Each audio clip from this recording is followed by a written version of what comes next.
Hey everyone, this is Nirala the Curious Mind Platform. Welcome back learners. जैसा कि आप सभी जानते हैं कि मैं यहाँ पे आप सभी को NIST डिलीट बुक को समराइज वे में नोट्स प्रोवाइड कराती हूँ। चूँकि मैंने हिंदी इंग्लिश दोनों में बुक रीड्स किया है, इसलिए मेरा कोशिश रहता है कि मेरा नोट्स भी बाइलिंगुअल रहे ताकि किसी भी हिंदी और इंग्लिश मीडियम के स्टूडेंट को परेशानी नहीं झेलनी पड़े।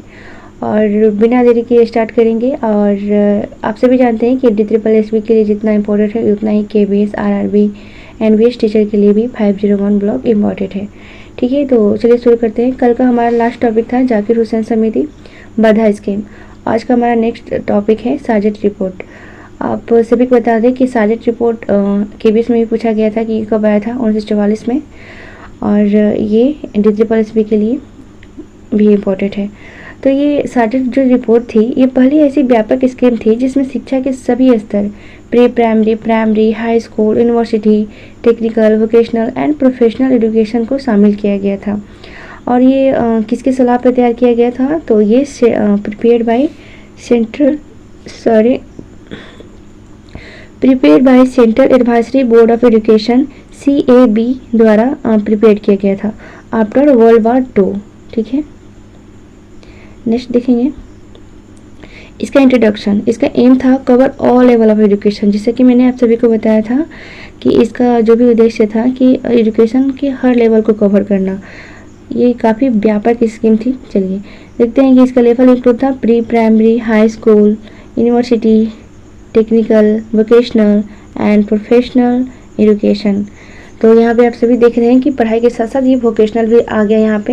यानी कि देखा जाए ना तो ये जो हमारा ब्लॉक है 501 से ही स्टार्ट है कि मतलब जो गुरुकुल पद्धति के बाद से जितने सारे स्कीम आए हैं वो सारे में ही वोकेशनल एजुकेशन की बात किया गया है। और गुरुकुल पद्धति में भी था वोकेशनल एजुकेशन, यानी कि जो लोअर लेवल का एजुकेशन था उसमें भी तो यही बात किया गया था कि वोकेशनल यानी कि व्यावसायिक जीवन कैसे चलाया जाए। तो ये हमारा गुरुकुल पद्धति से ही स्टार्ट है वोकेशनल एजुकेशन। और यहाँ पे भी वोकेशनल एजुकेशन और प्रोफेशनल एजुकेशन के बारे में भी बात किया गया था।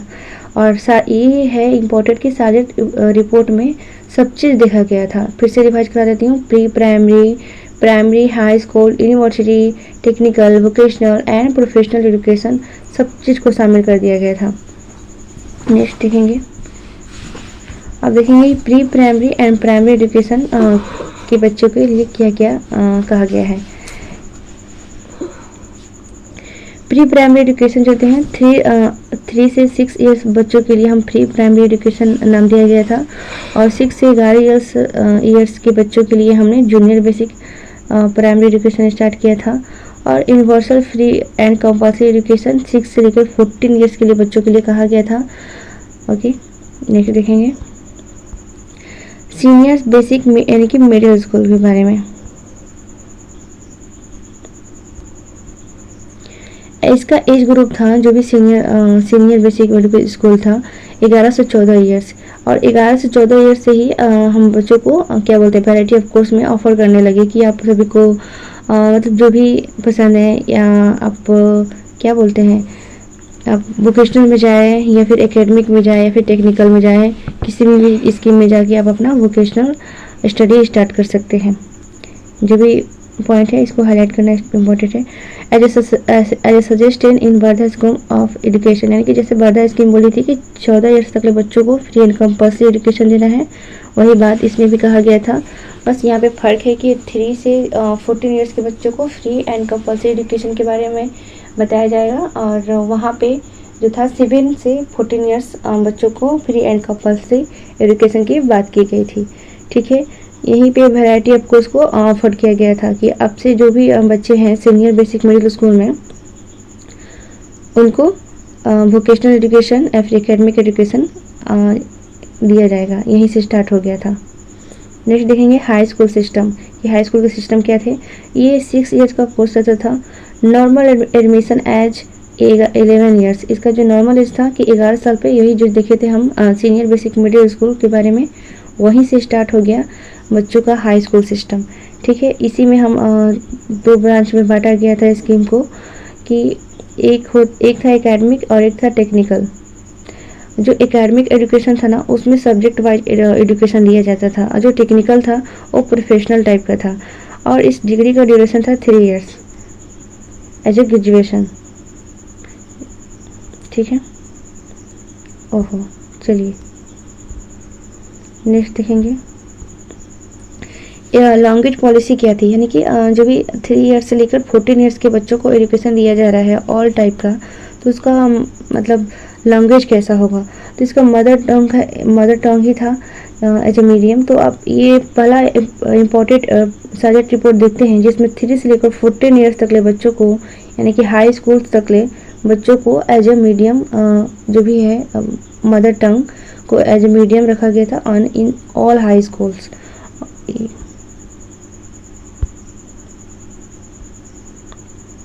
वन सेकेंड, लैंग्वेज पॉलिसी इसका था कि mother tongue to be use as a medium of instruction in all high school. ये इंपॉर्टेंट है कि मतलब जितने भी हाई स्कूल है सब में मदर टंग का यूज होगा as a medium. Okay, next देखेंगे।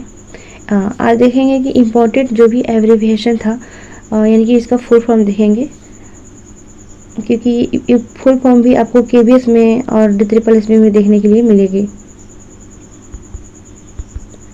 One second,